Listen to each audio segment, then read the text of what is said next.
ಆತ್ಮೀಯ ವಿದ್ಯಾರ್ಥಿಗಳೇ, ಈ ಕಂಟೆಂಟಿನ ತರಗತಿಗೆ ನಿಮಗೆ ಮತ್ತೊಮ್ಮೆ ಸ್ವಾಗತವನ್ನು ಕೋರ್ತಾ ಇದ್ದೀನಿ. ವಿದ್ಯಾರ್ಥಿಗಳೇ, ಈಗಾಗಲೇ ನಾವು ಕಳೆದ ತರಗತಿಯಲ್ಲಿ ಸಂವಿಧಾನದ ತಾತ್ವಿಕ ಅಂಶ, ಅದರ ಮೂಲ ಆಶಯಗಳಿಗೆ ಸಂಬಂಧಪಟ್ಟ ಹಾಗೆ ಇದ್ದಂತಹ ಚರ್ಚೆಗಳನ್ನು ಗಮನಿಸಿದ್ವಿ. ಈ ತರಗತಿಯಲ್ಲಿ ನಾವು ಭಾರತ ಸಂವಿಧಾನ ಮತ್ತು ರಾಜಕೀಯದಲ್ಲಿ ಬಹಳ ಪ್ರಮುಖವಾಗಿ, ಅಂದ್ರೆ ನಮ್ಮೆಲ್ರಿಗೂ ಬಹಳ ಇಂಟ್ರೆಸ್ಟಿಂಗ್ ಅನ್ನಿಸಬಹುದಾದಂತಹ ಮತ್ತೆ ನಮ್ಮೆಲ್ರಿಗೂ ಅತ್ಯಗತ್ಯವಾಗಿ ಬೇಕಾದಂತಹ ಹಕ್ಕುಗಳ ಬಗ್ಗೆ ನಾವು ಇಲ್ಲಿ ಚರ್ಚೆ ಮಾಡ್ತಾ ಇದ್ದೀವಿ. ಯಾವ ಹಕ್ಕುಗಳನ್ನ ನಾವು ಕ್ಲೈಮ್ ಮಾಡ್ತೀವೋ, ಯಾವ ಹಕ್ಕುಗಳ ಬಗ್ಗೆ ನಾವು ಮಾತಾಡ್ತೀವೋ, ಯಾವ ಹಕ್ಕುಗಳು ನಮ್ಮ ಬದುಕಿಗೆ ಅತ್ಯಗತ್ಯವಾಗಿದೆಯೋ ಅಂತಹ ಮೂಲಭೂತ ಹಕ್ಕುಗಳನ್ನ ನಾವು ಈ ಅಧ್ಯಾಯದಲ್ಲಿ ತಿಳ್ಕೊಳ್ಳೋದಿಕ್ಕೆ ಪ್ರಯತ್ನ ಪಡೋಣ.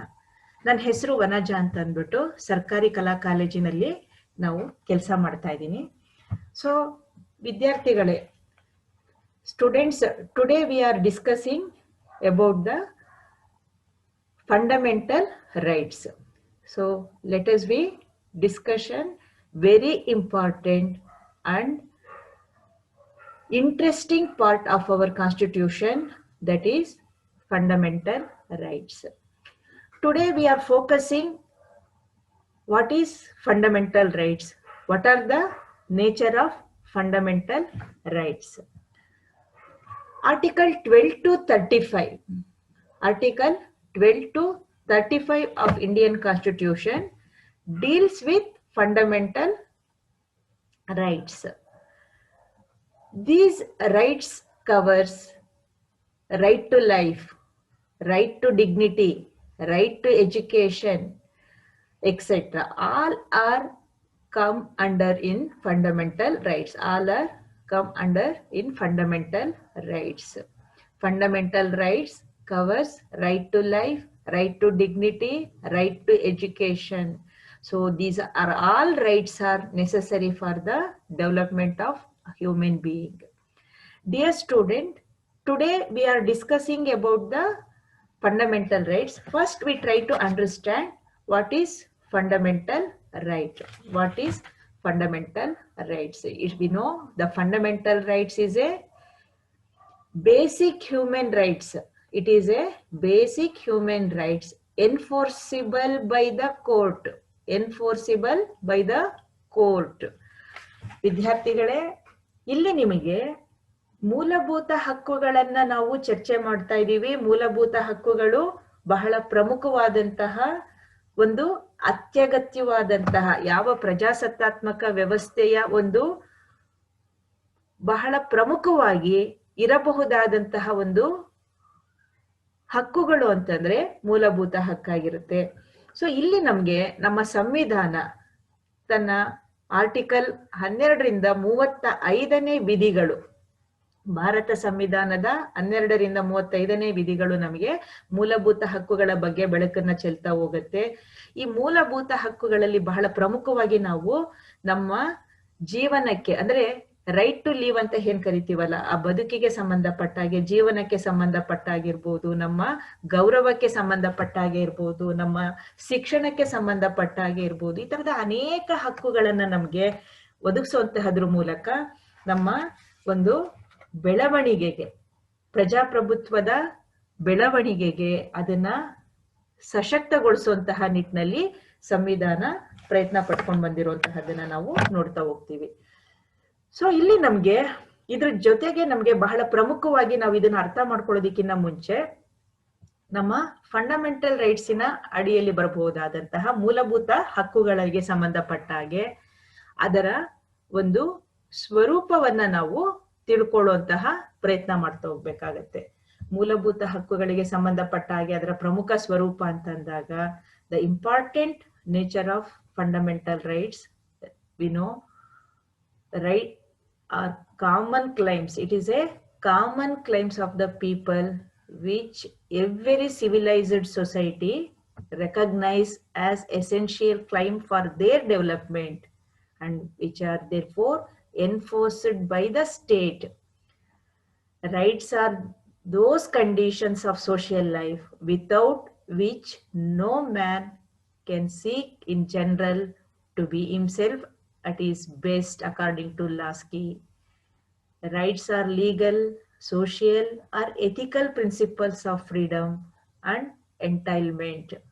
Students, it is a common claim of the people. It is a common claim of the people. Every civilized society recognized as essential claim for their development, but it is enforced by the state. First, society recognize the essential claims, then state will be enforced these rights. So, according to Lasky, rights are those conditions of social life. It is a conditions of social life without which no man can seek in general to be himself at his best.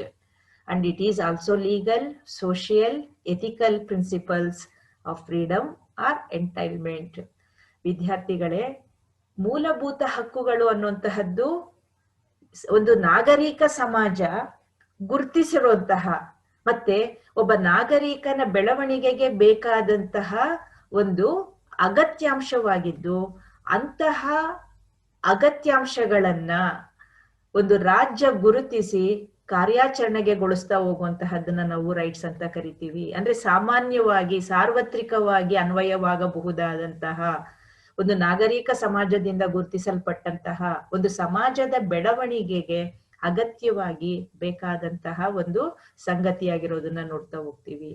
So ಇಲ್ಲಿ ನಮ್ಗೆ Laski ಹೇಳೋ ಹಾಗೆ, ಅಂದ್ರೆ ಯಾವುದೇ ಮನುಷ್ಯ ಅತ್ಯುತ್ತಮವಾಗಿ ಅಥವಾ ಒಂದು ಒಳ್ಳೆಯ ಒಂದು ಜೀವನವನ್ನ ನಡೆಸಬೇಕು ಅಂತ ಅಂದಾಗ, ಅಥವಾ ಸಾಮಾಜಿಕ ಜೀವನವನ್ನ ನಡೆಸಬೇಕು ಅಂತ ಅಂದಾಗ ಅವನಿಗೆ ಹಕ್ಕುಗಳು ಅಗತ್ಯವಾಗಿರೋದು ಇದೆ ಅನ್ನುವಂತಹ ಮಾತನ್ನ ಹೇಳೋದನ್ನ ನೋಡ್ತೀವಿ. ಅದೇ ತರ ಹಕ್ಕುಗಳು ಅನ್ನುವಂತಹದ್ದು ಕಾನೂನು ಇರ್ಬೋದು, ಸಾಮಾಜಿಕ ಇರ್ಬೋದು, ಅಥವಾ ನೈತಿಕ ತತ್ವಗಳನ್ನ ಒಳಗೊಂಡಂತಹ ಅಂಶಗಳಾಗಿರೋದನ್ನ, ಅಂದ್ರೆ ರೈಟ್ಸ್ ಅನ್ನುವಂತಹದ್ದು ನಿಮಗೆ ಕಾನೂನು, ಸಾಮಾಜಿಕ ಮತ್ತೆ ಅಥವಾ ನೈತಿಕ ಮೌಲ್ಯಗಳನ್ನ ಒಳಗೊಂಡಂತಹ ಅಂಶಗಳಾಗಿದೆ.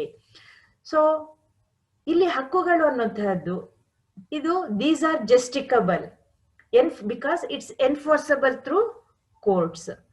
According to article 32, the rights are justicable because it is enforceable through courts. Then another one of the important characteristics, fundamental rights are not absolute. It is not absolute because parliaments have an authority to make an amendment.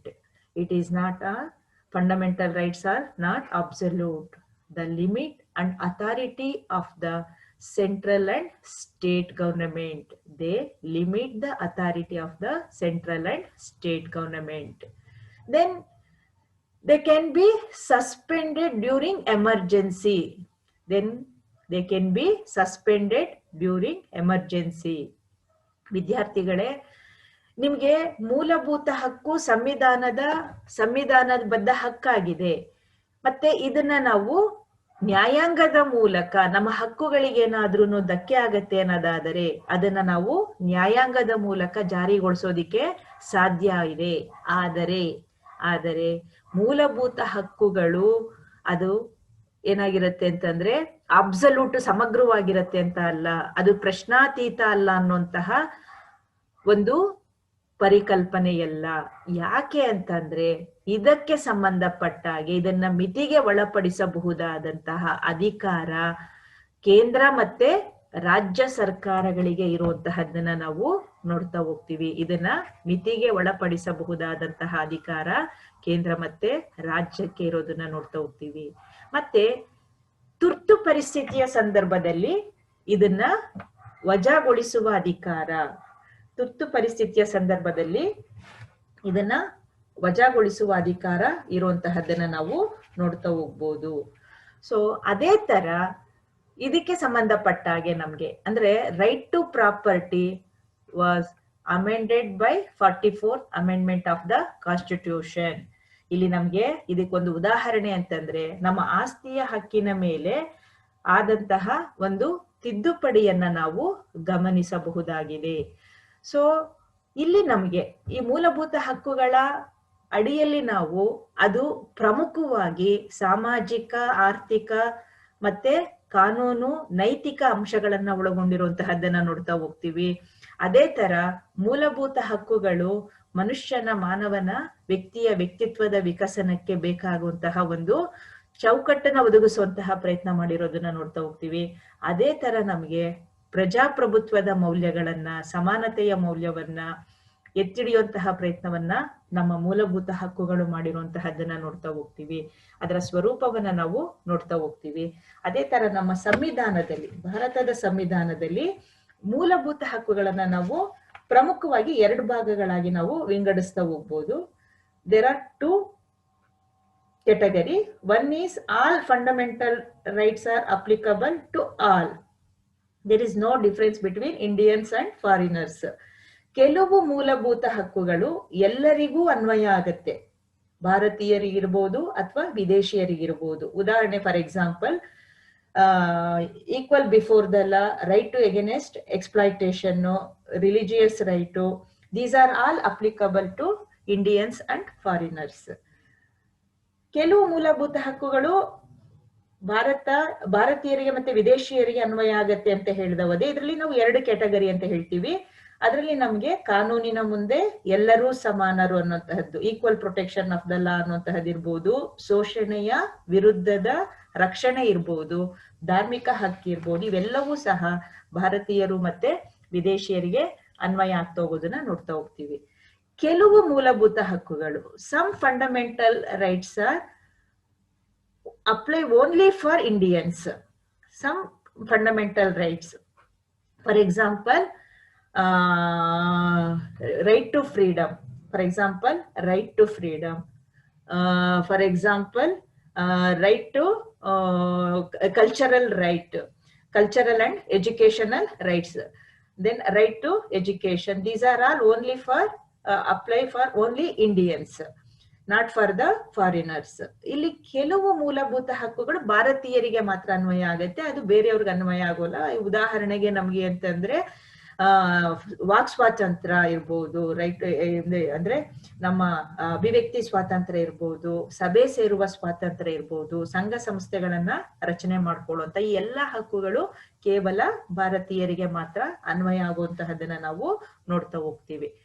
So ಇಲ್ಲಿ ನಮಗೆ ಪ್ರಮುಖವಾಗಿ ಈ session ಅಲ್ಲಿ ನಾವು ಬರಬಹುದಾದಂತಹ ಹಕ್ಕುಗಳನ್ನ ನಾವು ಚರ್ಚೆಗೆ ಒಳಪಡಿಸ್ತಾ ಹೋಗೋಣ. The 6 fundamental rights of the Indian citizens R incorporated in part 3, ಸಂವಿಧಾನದ ಭಾಗ 3, 12ನೇ ವಿಧಿಯಿಂದ 35ನೇ ವಿಧಿಗಳು ಮೂಲಭೂತ ಹಕ್ಕುಗಳಿಗೆ ಸಂಬಂಧಪಟ್ಟಾಗೆ ಇದೆ. Part 3, article 12 to 35 of the Constitution incorporated fundamental rights of Indians. What are the 6 fundamental rights? Rights, first one is right to equality, right to freedom, right to against exploitation, right to freedom of religion, right to cultural and educational rights, right to constitutional remedies. So from the 14 to article 32 related to fundamental rights. ವಿದ್ಯಾರ್ಥಿಗಳೇ, ಇಲ್ಲಿ ನಿಮಗೆ ಸಂವಿಧಾನದ ಭಾಗ 3, ಸಂವಿಧಾನದ ಭಾಗ 3ರಲ್ಲಿ 12ನೇ ವಿಧಿಯಿಂದ 35ನೇ ವಿಧಿಗಳು, 12ನೇ ವಿಧಿಯಿಂದ 35ನೇ ವಿಧಿಗಳು ನಿಮ್ಮ ಮೂಲಭೂತ ಹಕ್ಕುಗಳಿಗೆ ಸಂಬಂಧಪಟ್ಟಾಗೆ ಮಾಹಿತಿಯನ್ನ ಒಳಗೊಂಡಿದೆ.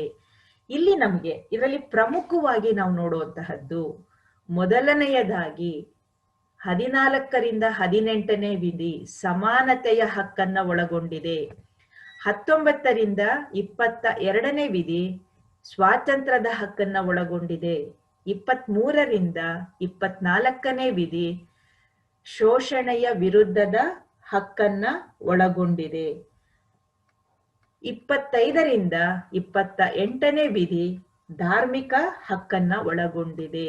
29ರಿಂದ 30ನೇ ವಿಧಿ ಸಾಂಸ್ಕೃತಿಕ ಮತ್ತು ವಿದ್ಯಾಭ್ಯಾಸದ ಹಕ್ಕನ್ನ ಒಳಗೊಂಡಿದೆ. ಅದೇ ತರ 32ನೇ ವಿಧಿ ಸಂವಿಧಾನ ಪರಿಹಾರ ಹಕ್ಕನ್ನ ಒಳಗೊಂಡಿದೆ. ಸಂವಿಧಾನ ಪರಿಹಾರ ಹಕ್ಕನ್ನ ಒಳಗೊಂಡಿರುವಂತಹದ್ದನ್ನ ನಾವು ನೋಡ್ತಾ ಹೋಗ್ತೀವಿ. ಸೊ ಇಲ್ಲಿ ನಮಗೆ ಇದಕ್ಕೆ ಸಂಬಂಧಪಟ್ಟಾಗೆ ಪ್ರಮುಖವಾಗಿ ನಾವು ನೋಡಿ, ರೈಟ್ ಟು ಈಕ್ವಾಲಿಟಿ ಬಹಳ ಪ್ರಮುಖವಾಗಿ ನಮ್ಗೆ ಯಾವ್ದಕ್ಕೆ ಇದು ಸಂಬಂಧಪಟ್ಟಾಗ ಇದ್ ಮಾಡ್ತಾ ಹೋಗುತ್ತೆ, ಸಾಮಾಜಿಕ ನೆಲೆಗಟ್ಟಿನ ಮೇಲೆ ಇದ್ರೆ ರೈಟ್ ಟು ಫ್ರೀಡಮ್ ಅನ್ನುವಂತಹದ್ದು ರಾಜಕೀಯ ಇರ್ಬೋದು, ಅಭಿವ್ಯಕ್ತಿ ಸ್ವಾತಂತ್ರ್ಯ ಇರ್ಬೋದು, ಅಥವಾ ಇದಕ್ಕೆ ಸಂಬಂಧಪಟ್ಟಾಗೆ ಬರಬಹುದಾದಂತಹ ಏನೋ ಆಸ್ತಿ ಇರ್ಬೋದು, ಇದೆಲ್ಲದನ್ನ ಒಳಗೊಂಡಿರುವಂತಹದ್ದನ್ನ ನೋಡ್ತಾ ಹೋಗ್ತೀವಿ. ಅದೇ ತರ ನಾವು ಶೋಷಣೆಯ ವಿರುದ್ಧದ ಹಕ್ಕಿನ ಅಡಿಯಲ್ಲಿ ನಮ್ಮ ಇದಕ್ಕೆ ಸಂಬಂಧಪಟ್ಟಾಗೆ ಕಾರ್ಮಿಕರಿರ್ಬೋದು, ಮಹಿಳೆಯರಿರ್ಬೋದು, ಇದಕ್ಕೆ ಸಂಬಂಧಪಟ್ಟಾಗೆ ಇರುವಂತಹ ಒಂದು ಪ್ರೊಟೆಕ್ಷನ್ ಅನ್ನ ನಾವು ನೋಡ್ತಾ ಹೋಗ್ತೀವಿ. ಧಾರ್ಮಿಕ ಹಕ್ಕಿನ ಅಡಿಯಲ್ಲಿ ಜಾತ್ಯತೀತತೆಯ ಒಂದು ತತ್ವಕ್ಕೆ ಒತ್ತು ಕೊಟ್ಟಿರುವಂತಹದ್ದನ್ನ ನಾವು ನೋಡ್ತಾ ಹೋಗ್ತೀವಿ. ಸೊ ಇಲ್ಲಿ ನಾವು ಇದಕ್ಕೆ ಸಂಬಂಧಪಟ್ಟಾಗೆ ಪ್ರಮುಖವಾಗಿ ಸಾಂಸ್ಕೃತಿಕ ಮತ್ತೆ ಶೈಕ್ಷಣಿಕ ಹಕ್ಕು ಈ ಎರಡನ್ನ ನಾವು ಒಳಗೊಂಡಿರುವಂತಹದ್ದನ್ನ ನಾವು ನೋಡ್ತಾ ಹೋಗ್ಬೋದು. ಸೊ ಇಲ್ಲಿ ನಮ್ಗೆ ಇದಕ್ಕೆ ಸಂಬಂಧಪಟ್ಟಾಗೆ ಪ್ರಮುಖವಾಗಿ ಈ 6 ಹಕ್ಕುಗಳನ್ನ ನಾವು ಅಧ್ಯಯನ ಮಾಡ್ತಾ ಹೋಗ್ಬೇಕಾಗತ್ತೆ. ಅದರಲ್ಲಿ ಮೊದಲನೆಯದಾಗಿ ನಾವು ನೋಡುವಂತಹದ್ದು right to equality. Right to equality. So ಇಲ್ಲಿ ರೈಟ್ ಟು ಈಕ್ವಾಲಿಟಿ ಅನ್ನುವಂತಹದ್ದು ಬಹಳ ಪ್ರಮುಖವಾದಂತಹ ಒಂದು ಹಕ್ಕಾಗಿದೆ. The right to equality provides for the equal treatment of everyone before the law. The right to equality provides for the right to treatment of everyone before the law, and it prevents discrimination on various grounds. It prevents discrimination on various grounds, treats everybody as equal in matters of public employment, and abolishes untouchability and titles, and abolishes of untouchability and titles. So principle of equality means equal treatment. Principles of equality means equal treatment. ವಿದ್ಯಾರ್ಥಿಗಳೇ, ಸಮಾನತೆಯ ಹಕ್ಕು ಅನ್ನುವಂತಹದ್ದು ನಮಗೆ ಏನನ್ನ ಹೇಳ್ತಾ ಹೋಗುತ್ತೆ ಅಂತಂದ್ರೆ, ಒಂದು ಸಮಾನತೆಯನ್ನ ಲಿಂಗ ಇರ್ಬೋದು, ವರ್ಗ ಇರ್ಬೋದು, ವರ್ಣ ಇರ್ಬೋದು, ಇದರ ಅಡಿಯಲ್ಲಿ ತಾರತಮ್ಯವನ್ನ ಮಾಡಬಾರದು ಅನ್ನುವಂತಹ ಮಾತನ್ನ ಹೇಳ್ತಾ ಹೋಗುತ್ತೆ. ಎಸ್ಪೆಷಲಿ ನಮಗೆ ಈ ಹಕ್ಕು 14, 15, 16, 17 ಮತ್ತು 18ನೇ ವಿಧಿಗಳು ಬಹಳ ಪ್ರಮುಖವಾದಂತಹ ವಿಧಿಗಳಾಗಿರುವಂತಹದ್ದನ್ನ ನಾವು ನೋಡ್ತಾ ಹೋಗ್ತೀವಿ. ಯಾಕೆ ಅಂತಂದ್ರೆ ಇಲ್ಲಿ ಈ ಹಕ್ಕಿನ ಅಡಿಯಲ್ಲಿ ನಾವು ಭಾರತದಲ್ಲಿ ಇರುವಂತಹ ಪ್ರತಿಯೊಬ್ಬ ನಾಗರಿಕನನ್ನು ನಾವು ಸಮಾನವಾಗಿ ಉಪಚರಿಸಬೇಕು ಅನ್ನುವಂತಹ ಮಾತನ್ನ, ಸಮಾನವಾಗಿ ಅಂದ್ರೆ ಇಲ್ಲಿ ಒಂದು ಪದವನ್ನ ಹೇಳ್ತೀವಿ, ಕಾನೂನಿನ ದೃಷ್ಟಿಯಲ್ಲಿ ರಾಜ್ಯವು ಸಮಾನತೆಯನ್ನ ನೀಡಬೇಕಾಗತ್ತೆ. ಕಾನೂನಿನ ದೃಷ್ಟಿಯಲ್ಲಿ ಎಲ್ಲರೂ ಕಾನೂನಿನ ದೃಷ್ಟಿಯಲ್ಲಿ ಸಮಾನ ರಕ್ಷಣೆಯನ್ನ ಒದಗಿಸ್ಕೊಡ್ತಾ ಹೋಗ್ಬೇಕಾಗತ್ತೆ. ಸೊ ಇಲ್ಲಿ ನಿಮ್ಗೆ the article 40, the state shall not deny any person equality before the law or equal protection of the law within the territory of India, on grounds of religion, race, caste, sex, and place of birth. Article 14, it gives the equal treatment and equal protection. ಪ್ರಮುಖವಾಗಿ 14ನೇ ವಿಧಿ ನಮಗೆ ಸಮಾನತೆಯನ್ನ ಕೊಡುತ್ತೆ. ಯಾವುದರಲ್ಲಿ ಅಂದ್ರೆ ಕಾನೂನಿನ ರಕ್ಷಣೆ ಇರ್ಬೋದು, ಮತ್ತೆ ಉಪಚರಿಸುವಂತಹದ್ದು, ಕಾನೂನಿನ ದೃಷ್ಟಿಯಲ್ಲಿ ಸಮಾನತೆಯನ್ನ ನೀಡಬೇಕು, ಮತ್ತೆ ಸಮಾನ ರಕ್ಷಣೆಯನ್ನ ಒದಗಿಸ್ಕೊಡ್ಬೇಕು ಅನ್ನುವಂತಹ ಮಾತನ್ನ ಹೇಳ್ತಾ ಹೋಗೋದನ್ನ ನೋಡ್ತಾ ಹೋಗ್ತೀವಿ. Then Article 14.